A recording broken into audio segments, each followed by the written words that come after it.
Hola chicos, ¿qué tal? Esperando que todos se encuentren muy bien. Hoy vamos a hablar un poco acerca de la enfermedad celíaca. La enfermedad celíaca o celiaquía, también conocida, es la intolerancia a las proteínas del gluten. Esta intolerancia cursa con una atrofia severa de la mucosa del intestino delgado superior. Debido a que esta mucosa está atrofiada, va a existir un defecto en la utilización de los nutrientes. La magnitud de este defecto va a estar en dependencia de la evolución en la que se encuentra la enfermedad y de si está recibiendo tratamiento o no. Las principales proteínas del gluten son la glutenina, es la más estudiada hasta ahora. Para que exista esta enfermedad tiene que existir o coexistir, mejor dicho, un factor genético y un factor ambiental. O sea, para que se desarrolle la celiaquía, el individuo tiene que estar predispuesto genéticamente y además tiene que exponerse al gluten en su dieta. Si falta alguno de los dos, obviamente la enfermedad no se va a desarrollar. Ahora, ¿qué sucede? ¿Qué sucede en la fisiopatología de la enfermedad? Aquí tenemos el gluten, el cual se separa, por decirlo de alguna manera, en sus proteínas. Aparte de la glutenina, también está la gliadina, es una de las más estudiadas. Esta gliadina va a penetrar a través del epitelio intestinal y aquí, dentro de la mucosa, va a ser captada o va a reaccionar con la transglutaminasa tisular. Esta enzima va a convertirla en una gliadina desaminada, la va a desaminar. Ahora, cuando esta gliadina está desaminada, es visible para las células presentadoras de antígenos. Y aquí viene lo importante. Ya les dije que el individuo tiene que estar genéticamente predispuesto. Solo las personas que presenten este tipo de molécula en antígeno leucocitario humano, por las siglas DQ2 o DQ8, son los que van a reaccionar contra la gliadina y van a presentar la enfermedad celíaca. El mayor porcentaje, más del 80-85%, son tipo DQ2 y el resto será tipo DQ8. Ahora, esta morfología de antígeno leucocitario humano va a permitir que la célula presentadora de antígeno sea capaz de captar a esta gliadina desaminada. Entonces la célula presentadora de antígeno, como chismosita que es, va a ir y se la va a presentar al linfocito T. El linfocito T cooperador va a producir citocinas proinflamatorias entre sus funciones, entre ellas el factor de necrosis tumoral y también algunas interleuquinas como la interleuquina 15. La interleuquina 15 va a propiciar la formación de moléculas de lesión tisular como MICA, por sus siglas en inglés, y también va a propiciar que los linfocitos intraepiteliales expresen el receptor llamado Natural Killer G2D. Ahora, cuando se expresa el receptor Natural Killer G2D y cuando se producen estas moléculas de lesión tisular, ellas van a interaccionar en la membrana de los linfocitos intraepiteliales. Y esta reacción que ocurre aquí es la principal responsable de la muerte celular que ocurre en la celiaquía, de la muerte de las células epiteliales intestinales. Así que esta interacción de aquí no se nos puede olvidar porque es la principal causante de la lesión celular que ocurre. Además de producir las citocinas proinflamatorias, los linfocitos T cooperadores van a ir también de chismosos y le van a avisar a los linfocitos B que produzcan anticuerpos, que este va a ser el principal método diagnóstico de la enfermedad celíaca. Los linfocitos B van a producir anticuerpos como la antigliadina, el anticuerpo antiendomicio y también anticuerpos contra la antitransglutaminasa tisular. Como resumen, podemos decir que la respuesta inflamatoria, por orden, primero tenemos la lesión directa en el epitelio intestinal, que es la que ocurre por este mecanismo, la modificación de las proteínas tóxicas, o sea, de la gliadina, por la transglutaminasa tisular, o sea, porque la transglutaminasa la va a desaminar y eso hace posible que sea visible, y la presentación de estas proteínas a los linfocitos T. Eso es como resumen. ¿Qué más podemos decir? En cuanto al cuadro clínico, en los niños vamos a tener diarrea, vómitos, apatía, intranquilidad, los niños van a estar irritables. Se pueden también encontrar distensión abdominal por el meteorismo que causa esta mala absorción, porque esto es una enfermedad mal absortiva. La diarrea va a ser tipo mal absortiva, muy acuosa. Se menciona que esta distensión abdominal junto con un aplanamiento de las nalgas es casi característico de la enfermedad celíaca.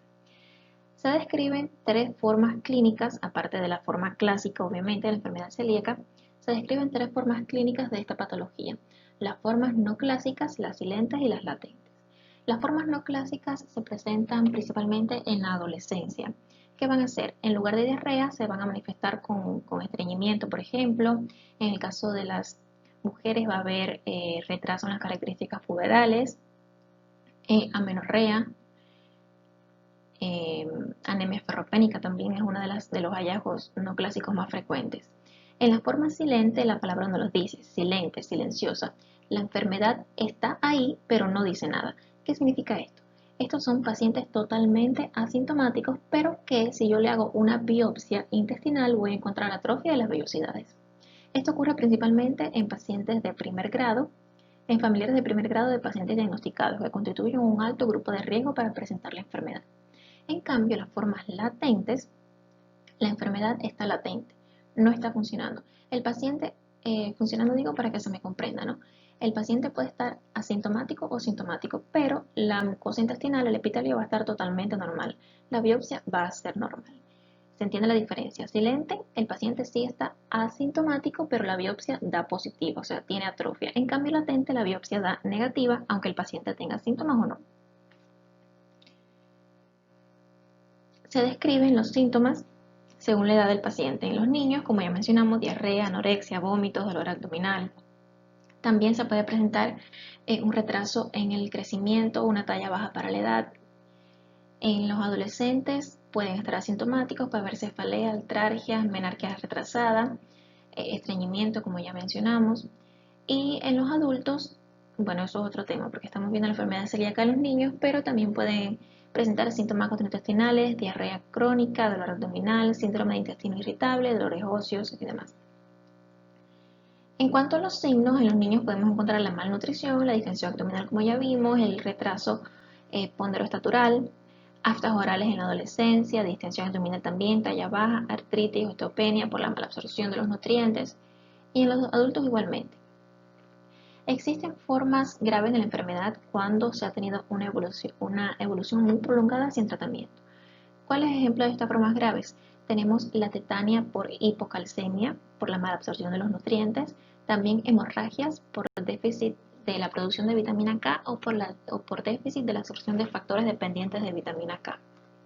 También podemos encontrar edemas generalizados por hipoproteinemia en las formas graves de la enfermedad. Ahora, ¿cuáles son los grupos de riesgo? Como siempre, vamos a dividir los factores de riesgo en modificables y no modificables. Dentro de los modificables tenemos la introducción temprana del gluten en la dieta. La introducción temprana del gluten en la dieta se asocia a un mayor riesgo de padecer la enfermedad. La ausencia de la lactancia materna o la ablactación demasiado temprana y la ingestión de grandes cantidades de estos tipos de cereales.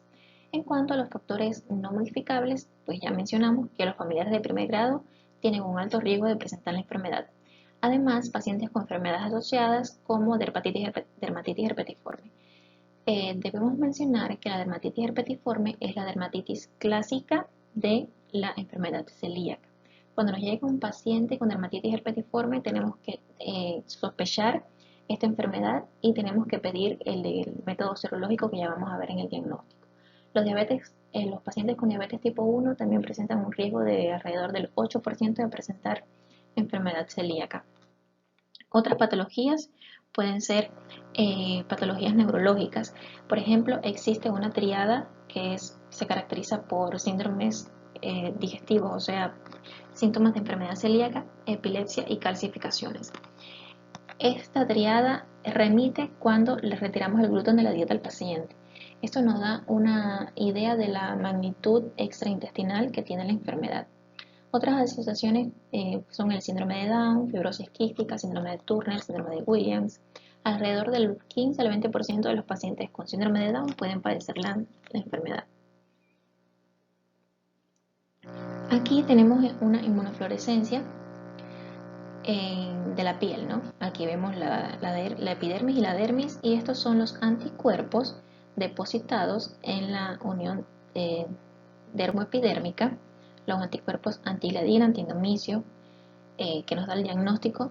Cuando vemos a un paciente con dermatitis herpetiforme y le enviamos este examen, pues ahí ya tenemos el diagnóstico de enfermedad celíaca, o sea, dermatitis herpetiforme asociada a enfermedad celíaca. Ahora, en cuanto al diagnóstico, tenemos tres pilares: los marcadores serológicos, la biopsia duodeno-yuyunal y el estudio genético. Los marcadores serológicos, aquí, ¿qué vamos a buscar? Vamos a buscar los anticuerpos. que ya mencionamos, antigliadina, antiendomicio y antitransglutaminasa tisular. De estos de aquí, el más específico es el antiendomicio, que asociado a las técnicas enzimáticas para buscar la antitransglutaminasa tisular nos da una especificidad altísima del 90-92% y una sensibilidad altísima también. En cuanto a la biopsia duodeno-yuyunal, este es el gold estándar para el diagnóstico de la enfermedad celíaca. Yo no puedo diagnosticar una enfermedad celíaca si no tengo una biopsia positiva y asimismo no puedo instaurar un tratamiento hasta que no haya confirmado el diagnóstico mediante la biopsia duodeno-yuyunal. También existe la biopsia post-provocación. ¿Esto qué significa? Esto es cuando yo voy a realizar una biopsia, pero primero tengo que provocar al paciente. ¿Por qué? Por ejemplo, supongamos que nos viene un paciente por primera vez y nos dice, mira, yo estoy diagnosticado con enfermedad celíaca. Y nosotros le decimos, ah, sí, le hicieron biopsia. Y él nos dice, no, simplemente me pusieron tratamiento que consiste, ya vamos a adelantarnos, en excluir el gluten de la dieta. Y yo le digo, ah, no, pues mire, yo no puedo excluir el gluten de su dieta sin yo antes verificar que sí tiene una enfermedad celíaca y eso lo puedo hacer solamente por una biopsia. Entonces, ¿qué hago? Le voy a reintroducir el gluten en la dieta y por seguimiento serológico, cuando yo vea que estos anticuerpos se elevan, ahí le voy a hacer la biopsia, porque la elevación de los anticuerpos es un indicativo de lesión celular, de lesión epitelial. El siguiente método diagnóstico es el estudio genético, que bueno, es importante también, tiene una alta sensibilidad. Este consiste en el tipaje del antígeno leucocitario humano, o sea, vamos a hacer un tipaje del ADN y vamos a buscar el HLA DQ2 o DQ8. Es bastante específico, pero bueno, no en todos los centros tenemos disponibles para mandar un estudio genético, así que nos vamos a guiar generalmente por la clínica, los marcadores serológicos y la biopsia. Existe una entidad relativamente nueva, hace unos añitos que se está hablando de ella, que es la sensibilidad no celíaca al gluten. ¿Qué significa esto? Esto es cuando tenemos un paciente con todos los síntomas gastrointestinales, tal vez extraintestinales también relacionados con la ingesta de gluten, pero todos estos métodos diagnósticos me dan negativo. ¿Cómo yo confirmo? Yo confirmo cuando le excluyo el gluten de la dieta y presenta una mejoría en 3 semanas. Si quiero confirmar más, ¿qué hago? Una provocación con gluten. Le reintroduzco el gluten en la dieta. Si los síntomas vuelven a aparecer y me sigue dando negativo todos estos estudios de diagnóstico, yo puedo decir que estoy frente a una sensibilidad no celíaca al gluten. Esto es algo que está todavía en discusión, no existe un consenso sobre la confirmación diagnóstica, ni siquiera sobre el nombre, porque algunos autores le llaman intolerancia al trigo porque manifiestan que está más relacionado con la ingesta específica de ese cereal. Ahora, en cuanto a la biopsia, ¿qué vamos a ver en la biopsia? La clasificación anatomopatológica de la enfermedad se rige por los criterios de Marsh. Aquí tenemos un epitelio normal, aquí vemos las vellosidades, todo está bien. El Marsh 1 es cuando hay una infiltración de linfocitos intraepiteliales. Los linfocitos intraepiteliales van a aumentar y van a infiltrar la mucosa. El Marsh 2 es cuando encontramos una hiperplasia. El Marsh 3A es cuando hay una atrofia parcial de las vellosidades. El 3B es cuando hay una atrofia subtotal y el 3C es cuando hay una atrofia total de las vellosidades. Si ven aquí, este epitelio está totalmente plano, no hay vellosidades, va a haber una mala absorción en este individuo, ¿no? En cuanto al tratamiento, el tratamiento de la dieta sin gluten es muy fácil. ¿Qué vamos a hacer? Una dieta sin gluten. Vamos a excluir el gluten de la dieta. Obviamente tenemos que tratar el cuadro con el que nos llega el paciente, si nos llega con diarreas, con vómitos, con malnutrición, muy bien. Pero principalmente eso, cuando le suspendemos el gluten de la dieta a los pacientes, mejoran. En el caso de los adultos, se demoran unos mínimo 2 años en recuperar totalmente la función intestinal. En el caso de los niños se recuperan un poquito más rápido, pero no va a ser antes del año. Por lo tanto, se recomienda la exclusión temporal de la leche, porque como tenemos una atrofia intestinal, puede que no se estén produciendo las enzimas necesarias para la digestión de la leche y otros alimentos, y pues se recomienda excluirla hasta que se encuentre una mejoría clínica. Y bueno, algunos de los alimentos que contienen gluten son el trigo, la harina de cebada, el centeno. Siempre que tengamos un paciente diagnosticado con estos, tenemos que decirle, ya si es un bebé o un niño, decirle a los padres que debe fijarse en el etiquetado de los alimentos. Los alimentos actualmente están muy bien etiquetados.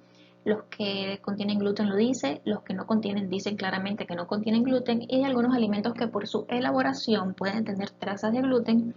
Igualmente el empaquetado lo dice, puede contener gluten. Y bueno, En eso consiste, es bastante sencillo, espero que les sirva. Muchísimas gracias.